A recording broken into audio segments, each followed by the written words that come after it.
ವೀರಶೈವ ಸಮಾಜ of north ಅಮೇರಿಕಾದ ಈ 34ನೆಯ ಅಧಿವೇಶನದಲ್ಲಿ ಭಾಗವಹಿಸ್ಲಿಕ್ಕೆ ಬಂದಿರತಕ್ಕಂಥ ನಮ್ಮ ನಾಡಿನ ಹಿರಿಯ ಸಾಹಿತಿಗಳು, ಗಣ್ಯಮಾನ್ಯ ವ್ಯಕ್ತಿಗಳು ಈ ಸಭೆಯ ಕಾರ್ಯಕಲಾಪಗಳಲ್ಲಿ ಭಾಗವಹಿಸಿ ಅವರೆಲ್ಲ ಮಂತ್ರಮುಗ್ಧರಾಗಿದ್ದಾರೆ. ಅವರು ಹೆಚ್ಚಿನವರು ಇತ್ತೀಚೆಗೆ ಬಂದು ಭಾಗವಹಿಸಿ ತುಂಬ ಭಾವಪರವಶರಾಗಿದ್ದಾರೆ.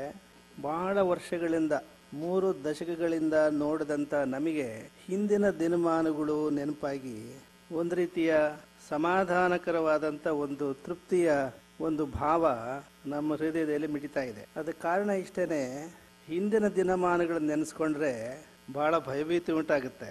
ಆಗಿನ ಮಕ್ಕಳು ಈಗಿನ ಮಕ್ಕಳು ಸುಲಭವಾಗಿ ನಮ್ಮನ್ನು ನೋಡಿ ಗುರುಗಳು ಅಂತ ಹೇಳಿ ನಮಸ್ಕರಿಸ್ತಾರೆ, ಗೌರವಿಸ್ತಾರೆ.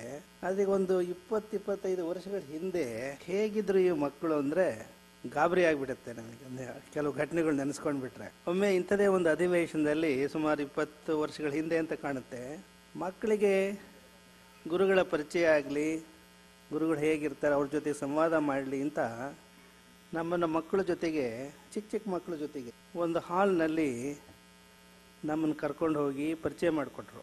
ಗುರುಗಳು ನೀವೇನಾದರೂ ಪ್ರಶ್ನೆ ಕೇಳ್ಬೋದು ಗುರುಗಳಿಗೆ ಅಂತ ಮಕ್ಕಳಿಗೆ ಹೇಳಿದರು. ಆ ಮಕ್ಕಳು ಕೇಳಿದ ಪ್ರಶ್ನೆ ನಿಮ್ಮೊಂದಿಗೆ ಹಂಚ್ಕೋಬೇಕು ಅಂತ ಬಯಸ್ತೇವೆ. ಒಂದು ಮಗು ಕೇಳ್ತು, ಮೊದಲನೇ ಪ್ರಶ್ನೆ ಏನು ಅಂದರೆ, have you got a job, how much do you earn? ಇದು ನಮ್ಮನ್ನು ಕೇಳಿದ ಪ್ರಶ್ನೆ. ಮಗು have you got a job, how much do you earn? ಆಮೇಲೆ ಇನ್ನೊಂದು, have you got a family?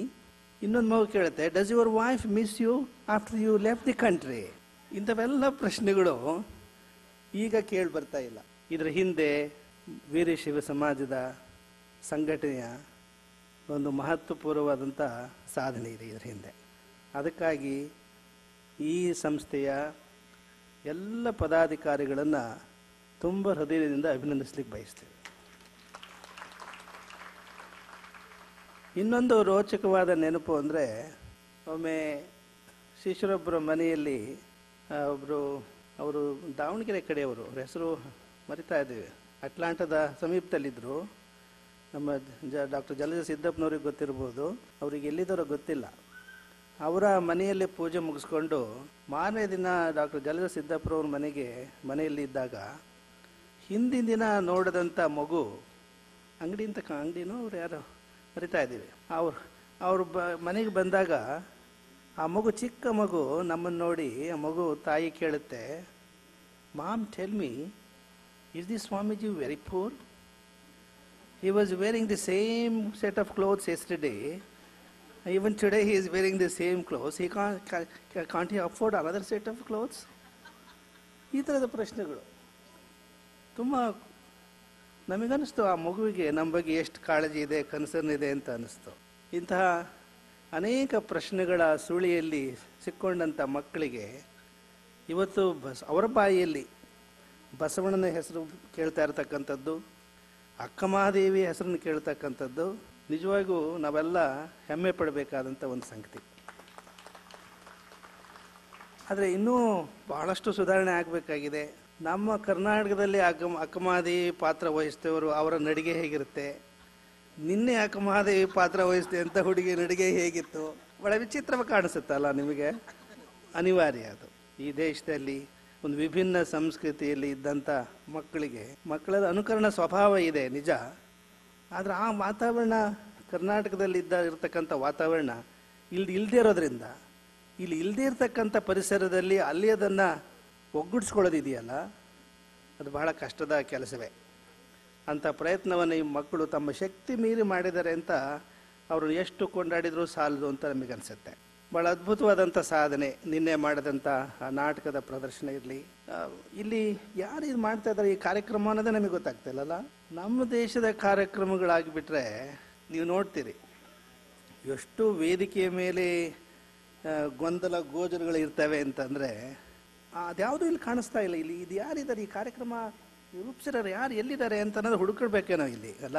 ನಿನಗೆ ನೀವು ಮಾಡಿಕೋ ಕೂಡಲ ಸಂಗಮ ದೇವ ಅಂತ ಹೇಳ್ತಾರಲ್ಲ ಬಸವಣ್ಣವರು, ಹಾಗೆ ಹೇಗೆ ಇದ್ರ ಹಿಂದೆ ತೆರೆ ಮೇರೆಯಲ್ಲಿ ಇದ್ದು ಅನೇಕ ಇಲ್ಲಿಯ ಸಂಘಟಕರು ತೆರೆ ಮೇರೆಯಲ್ಲಿದ್ದು ಎಷ್ಟು ಮಾಡಿದ್ದಾರೆ ಕೆಲಸವನ್ನು.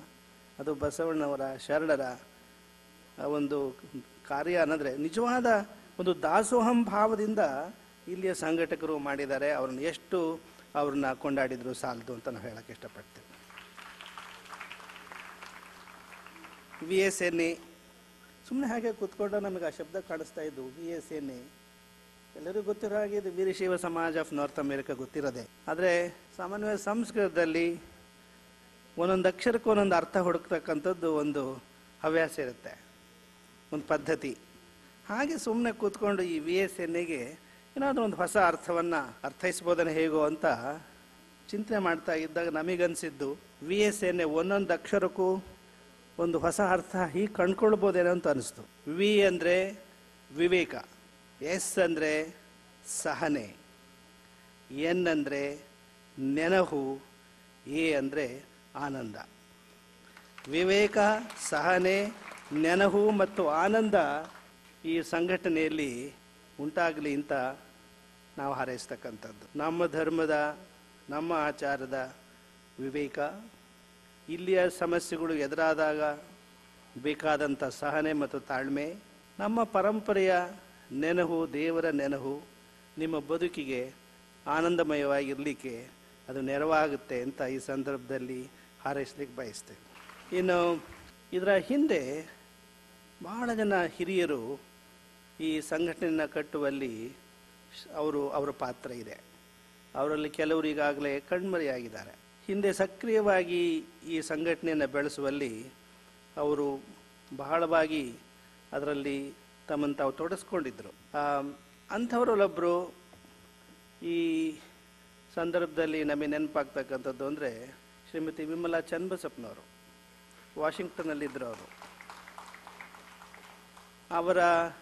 ಅವರು ಬರೆದಂಥ ಒಂದು ಕವಿತೆ ನಮಗೆ ಯಾವಾಗಲೂ ಈ ಅಮೇರಿಕಾ ಈ ಸಮ್ಮೇಳನದಲ್ಲಿ ಭಾಗವಹಿಸಿದಾಗ ನೆನಪಾಗ್ತಕ್ಕಂಥದ್ದು. ಅದನ್ನು ಹೇಳಬೇಕು ಅಂತ ಮತ್ತೆ ನಮಗೆ ಅನ್ನಿಸ್ತಾ ಇದೆ. ಬಹಳ ಅಪರೂಪದ ಕವಿತೆ ಅದು. ಹೇಳಿದ್ರು ನಮ್ಮ ಗೌರವ ಚನ್ನಬಸಪ್ಪನ ಅಂಗಡಿಯವರು, ಯಾರು ಚನ್ನಬಸಪ್ಪನವರು, ನೀವೆಲ್ಲ ನಮ್ಮಲ್ಲಿಗೆ ಬನ್ನಿ ಅಂತ ಅವ್ರು ಹೇಳಿದರೆ, ನಮ್ಮ ನಾಗೇಂದ್ರಪ್ಪನವರು ನೀವು ಇಲ್ಲೇ ಇದ್ಬಿಡಿ ಬರಬೇಡಿ ಅಂತಂದರು. ಇಲ್ಲಿದ್ದುಕೊಂಡು ಶ್ರೀಮತಿ ವಿಮಲಾ ಚನ್ನಬಸಪ್ಪನವರು ಲಿಂಗೈಕ್ಯ ಅವರು ಬರೆದಿರತಕ್ಕಂಥ ಕವಿತೆ ತುಂಬ ಅರ್ಥಪೂರ್ಣವಾಗಿದೆ. ಅದನ್ನು ಹೇಳಿ ನಮ್ಮ ಮಾತುಗಳನ್ನು ಮುಗಿಸ್ಬೇಕು ಅಂತ ಬಯಸ್ತಾ ಇದ್ದೇವೆ. ಆ ಕವಿತೆ ಹೀಗಿದೆ: ಭಾರತ ಬಿಟ್ಟು ಬೆಂಗಳೂರು ಬಿಟ್ಟು ಬಂದದ್ದಾಯಿತು ಇಲ್ಲಿ, ದೊಡ್ಡ ದೇಶದಾಗೆ ದುಡ್ಡು ನಂಚ್ಕೊಂಡು ಮನಸ್ಸು ಹೋಗ್ತೈತೆ ಅಲ್ಲಿ. ಕೆಲಸ ಸಿಗದು ದುಡ್ಡಿಲ್ಲ ಅಂತ ಏನೋ ಬಂದ್ವು ಇಲ್ಲಿ, ಕೆಲಸ ದುಡ್ಡು ಎರಡೂ ಇದ್ರೂ ನಮ್ಮೋರಿಲ್ಲ ಇಲ್ಲಿ. ಅಲ್ಲಿದ್ದವರಿಗೆ ಇಲ್ಲಿ ಬರಬೇಕು ಅಂತ ಏನೋ ಭಾರಿ ಕನಸು, ಇಲ್ಲಿದ್ರೂ ಅಲ್ಲಿದ್ದು ನೆನೆಸೋದು ಏನಿದ್ ನನಗೆ ಕನಸು.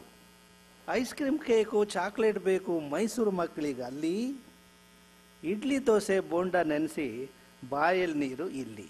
ಮೈಸೂರು ಸೀರೆ,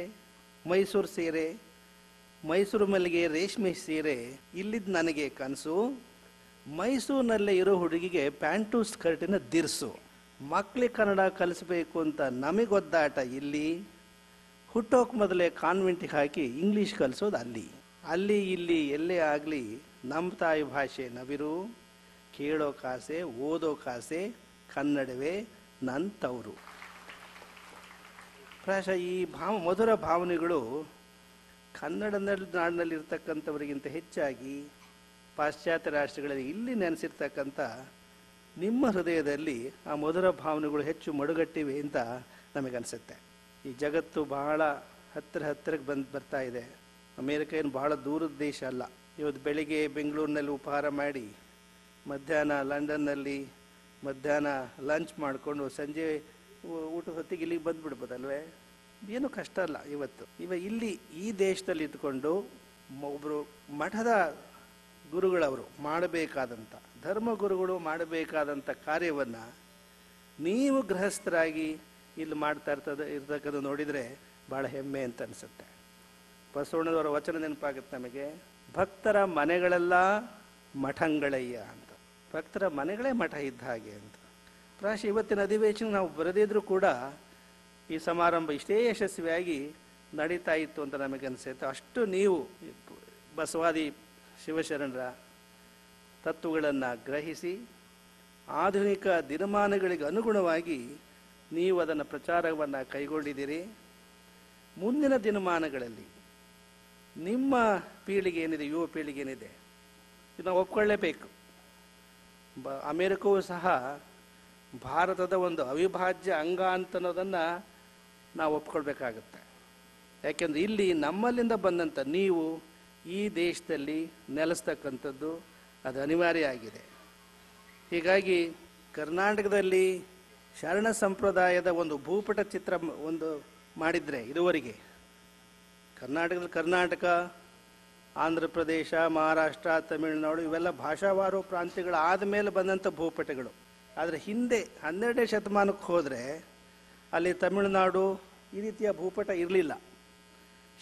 ಶರಣರ ಒಂದು ಮೆಟ್ಟಿ ನಡೆದಾಡದಂಥ ಸ್ಥಳದ್ದೇ ಒಂದು ಭೂಪಟ ಚಿತ್ರ ಮಾಡಿದರೆ ಅದರ ಮುಂದುವರೆದ ಒಂದು ಭೂಪಟ ಇವತ್ತು ಅಮೇರಿಕದಲ್ಲಿ, ಇಂಗ್ಲೆಂಡ್ನಲ್ಲಿ ಮತ್ತು ಆಸ್ಟ್ರೇಲಿಯಾದಲ್ಲಿ ಅದರ ಮುಂದುವರೆದ ಭಾಗ, ಮುಂದಿನ ವೀರಶೈವ ಭೂಪಟ ಕಾಣಿಸ್ತಾ ಇದೆ, ಕಣ್ಮುಂದೆ ಕಾಣಿಸ್ತಾ ಇದೆ.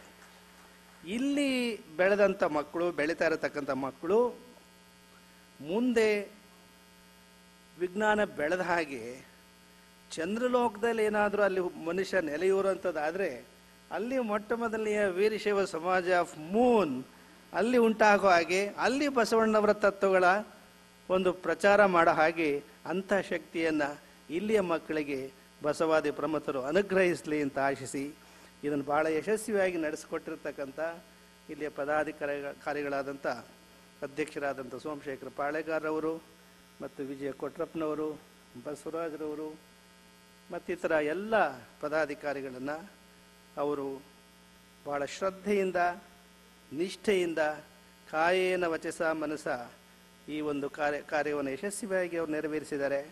ಅವ್ರಿಗೆ ಇನ್ನೂ ಹೆಚ್ಚಿನ ಶಕ್ತಿಯನ್ನು ಬಸವಣ್ಣವರು ಅನುಗ್ರಹಿಸಲಿ. ಮುಂದಿನ ಕೂಡಲ ಸಂಗಮದ ಕಾರ್ಯಕ್ರಮ ಅದ್ಭುತವಾಗಿ ಅದು ಯಶಸ್ಸನ್ನು ಕಾಣುತ್ತೆ ಅನ್ನೋದರಲ್ಲಿ ಯಾವ ಅನುಮಾನವೂ ಇಲ್ಲ. ಎಲ್ಲ ಕರ್ನಾಟಕ ಸರ್ಕಾರವೂ ಸಹ ನಮ್ಮ ರಾಜಕೀಯ ಧೋರಣೆಯಲ್ಲಿದ್ದಾರೆ. ಅವರೆಲ್ಲರೂ ಕೈ ಜೋಡಿಸಿ ಮುಂದಿನ ಆ ಕಾರ್ಯಕ್ರಮವನ್ನು ಯಶಸ್ವಿಯಾಗಿ ನಡೆಯುವಲ್ಲಿ ಅವರು ಈಗಲಿಂದಲೇ ಕಾರ್ಯಪ್ರವೃತ್ತರಾಗಲಿ ಅಂತ ಆಶಿಸಿ ನಮ್ಮ ಈ ಮಾತುಗಳನ್ನು ಮುಕ್ತಾಯಗೊಳಿಸ್ತೇವೆ.